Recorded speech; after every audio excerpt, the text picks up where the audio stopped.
आप जानते हैं हजरत दाऊद अलैहिस्सलाम को, वो अजीम नबी जिन पर अल्लाह ताला ने जबूर नाजिल की, और उनके बेटे हजरत सुलेमान अलैहिस्सलाम वो भी नबी बने।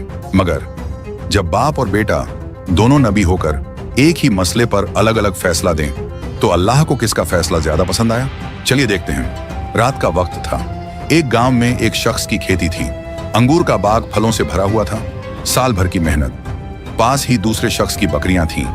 रात को बकरियां खुल गईं और खेत में घुस गईं। सब कुछ चर गईं। सुबह जब खेत का मालिक उठा, उसने देखा पूरा बाग बर्बाद हो चुका था। साल भर की उम्मीद खत्म। वो बकरियों वाले के पास गया। झगड़ा शुरू हो गया। आखिर दोनों हजरत दाऊद अलैहिस्सलाम के पास पहुंचे। हजरत दाऊद बनी इजराइल के बादशाह थे। अल्लाह ने उन्हें हिकमत और इंसाफ की ताकत दी थी। उन्होंने दोनों पक्षों की बात सुनी।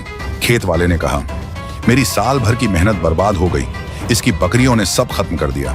बकरियों वाले ने कहा, मेरी कोई गलती नहीं, मैं सो रहा था, बकरियां खुद निकल गईं। हजरत दाऊद ने गहराई से सोचा, फिर फैसला सुनाया, बकरियां खेत वाले को दे दी जाएं। लोगों ने कहा, सुभान अल्लाह, क्योंकि नुकसान के बदले नुकसान की भरपाई इंसाफ हो गया।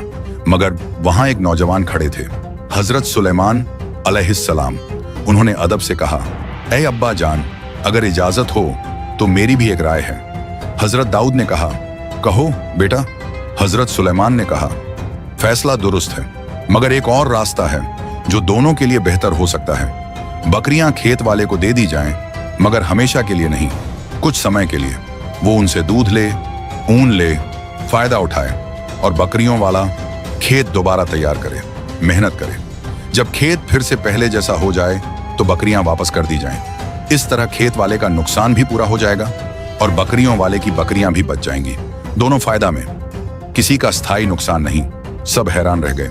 लोगों ने कहा, सुभान अल्लाह, ये तो और भी बेहतर फैसला था। कुरान में अल्लाह फरमाता है, यानी हमने सुलेमान को इस मामले की गहरी समझ दी।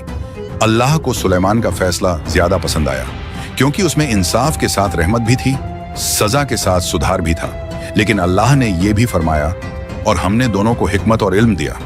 मतलब हजरत दाऊद का फैसला गलत नहीं था, वो भी सही था, मगर हजरत सुलेमान का फैसला ज्यादा बेहतर था।